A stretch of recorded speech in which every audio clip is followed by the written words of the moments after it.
Welcome back to End Times Prophecy News for the 6 p.m. report. This happened about 3 hours ago. It is 4 o'clock right now. The Facebook live killer is dead. He committed suicide. The end result is he really never killed all those people. I believe it. There's no proof in that. Basically, he was just bragging. So the point here is that he killed himself. He didn't even shoot the police, as it says, but he was in a chase, and then he shot himself.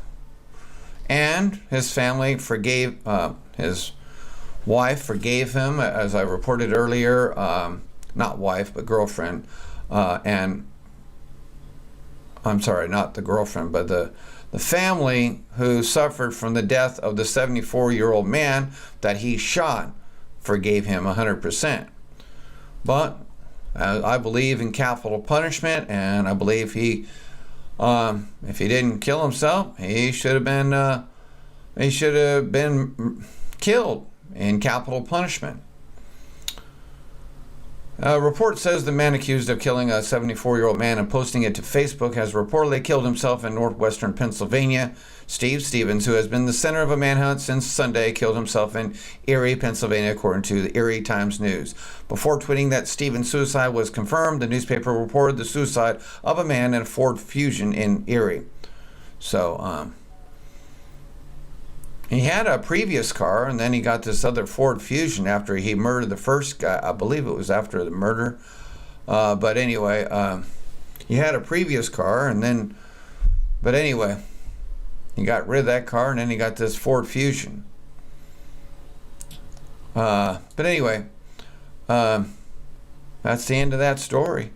I believe that he felt convicted of what he did. Remorse of shooting this 74-year-old man, which I believe, according to the story, was a Christian, as long as his family was, who actually forgave him. But when it comes to murder, we are not to lay down and turn the other cheek. There's a lot of people that don't understand the passage that Jesus talks about, to turn your cheek if you're man. They don't understand that passage. You are to defend yourself. So anyway, moving on, delivered an unexpected message to the entire, sorry about that. Paul Ryan just delivered an unexpected message to the entire nation. This ain't much though.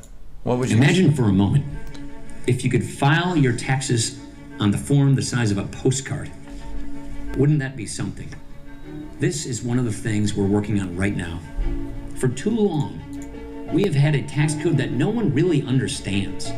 Long and complicated forms are only part of the story.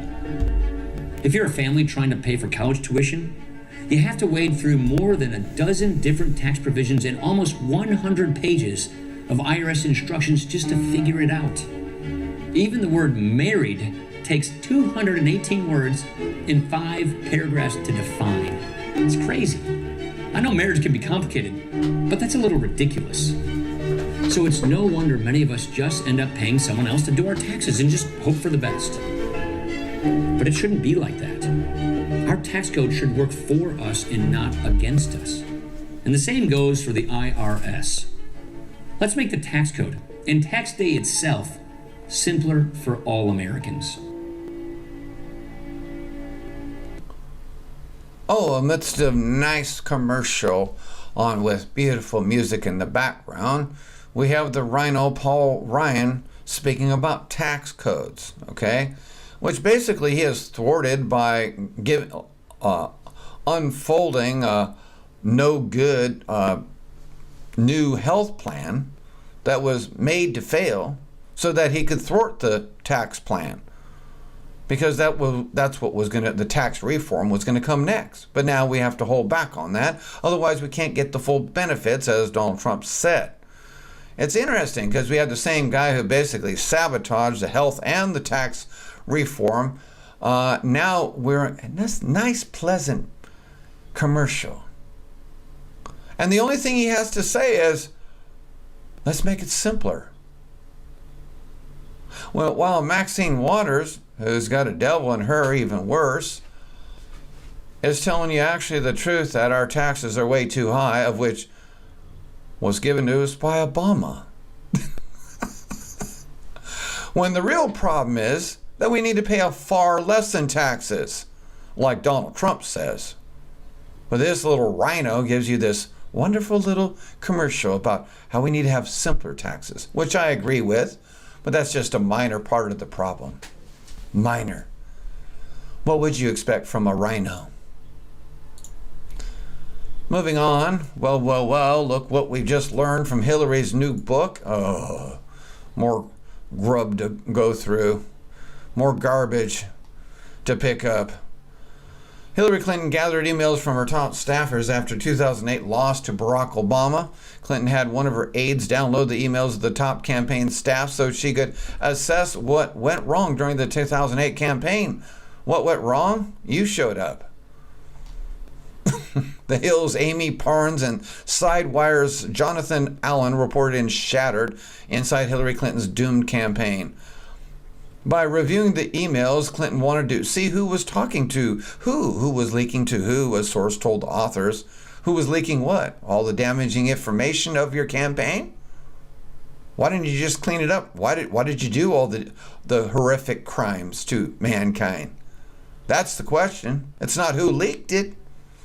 Two staffers from the 2008 campaign, Guy Cecil and Mark Penn, were not brought into the fold for the 2016 campaign. According to the book, Cecil corresponded with media members using his campaign email. Whatever. Does it matter? No. It's what she did. Brutal. Look what happened to Tom Cotton at his town hall. Now, this is what happens when constituents have no idea what's going on. My question is, you in Congress and in the Senate have the power to... Now, this is a man over here speaking, okay? Tom Cotton is this man right here, the slimmer guy, okay? And he's going to speak after a while. But anyway, they're trying to slam Donald Trump. They don't, about his taxes. Subpoena these tax returns.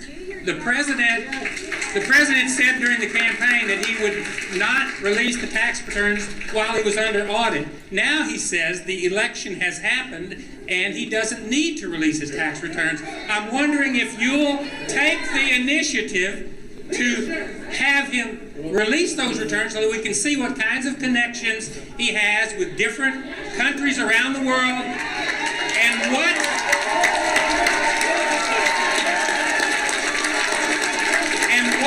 tax proposals would personally benefit him and his family.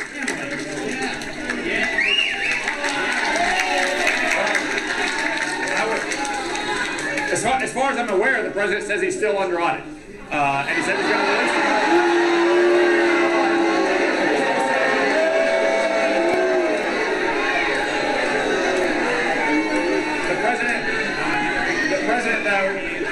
The president is also right that this was not a secondary or a side.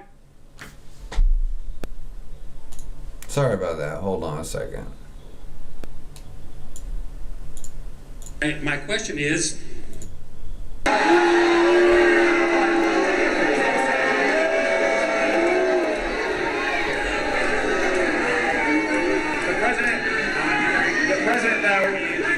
president is also right that this was not a secondary or a side issue in the campaign. This is a central issue in the campaign. Hillary Clinton and her campaign repeatedly criticized President Trump for this, and he won despite all that. And as far as your points about his relationships overseas, I would just make two replies. First, every federal office holder, every candidate for office files a financial disclosure statement that shows your assets and your liabilities. And second, it doesn't take a lot of effort to find out where Donald Trump has connections overseas. He normally puts his names on buildings when he has them. Well, there you go. That's the end of it. So, interesting, because I just showed, I don't know, a couple videos ago, how from crap national news, CNN, that they prove, or Donald Trump and the United States IRS has been auditing him since 2002. 15 years straight. And they've found nothing wrong with any of the audits. And yet this ain't, boo, we don't care. Show us the tax. Well, the IRS has already seen it many times. That's not good enough. You see, the IRS keeps on auditing Donald Trump because he is Cyrus. Because the deep state hates him. So they keep trying to make something look bad. So why do the devils who see who Cyrus is and we can't see it? Why are they doing that when they know they're going to fail? Because they're trying to deceive mankind by making him look like he's corrupt. Yeah. But, you know, it cracks me up is that they don't even have to do it.